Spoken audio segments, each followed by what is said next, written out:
The Conservatives want you to eat rotten food. When you put it like that, it sounds absolutely mad, doesn't it? But that's exactly what Alex Burghart said on the Morning Round today. During his interview on the BBC today, he clearly states that sovereignty and ideology is far more important than aligning food standards with Europe.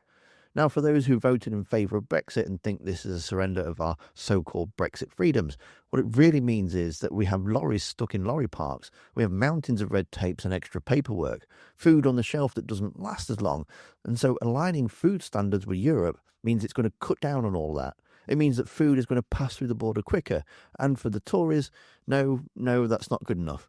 You peasants can still eat the rotten food because we want our sovereignty. The Conservatives have also already been calling this a surrender. I mean, is it a serious approach to be saying that publicly when, as you've just admitted, you don't know what's going to be in the deal? So we've had a number of debates in the Commons, Laura, which I'm sure you follow very closely, where I've asked Nick Thomas-Symonds and other ministers to rule out dynamic alignment. Now, dynamic alignment is, as you were just touching on, a very, very important issue, because if you sign up to it, it means that you have to agree to all future EU regulation in the area of probably food and trade.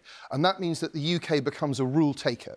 And that was one of the things that we specifically left behind when we left the EU. When we went through the whole Brexit process, one of the things that we got out of it was that the UK could set its own regulation and chart its own course.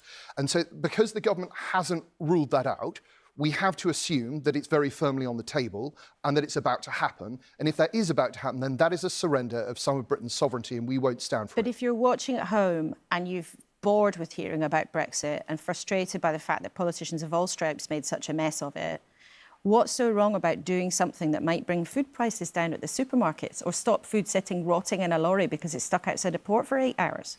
Just as a long-term principle, the idea that if you're going to be a sovereign country, you find suddenly that you can't set your own rules ever again, and that you are obliged to follow the rules set by another power, that is just something that I think will sit very uncomfortably with people, regardless of what their original views on Brexit were. When we were in the EU, we were able to be part of the negotiations about what regulations were. We've now left the EU. We're not in that room. And so to agree to whatever that room comes up with strikes me as incredibly short-sighted. But isn't that exactly at the root of why the Conservatives got themselves into such a problem? Because you were driven by those ideological principles rather than thinking of the practicalities of people watching at home who want lower food bills. We were driven by the instruction that the British people gave us in the most important referendum that this country has ever had.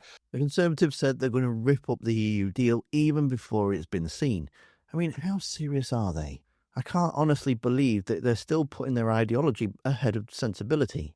Frustrates me because I really want the Tories to be an effective opposition. I want them to be able to hold their government to account in a proper way.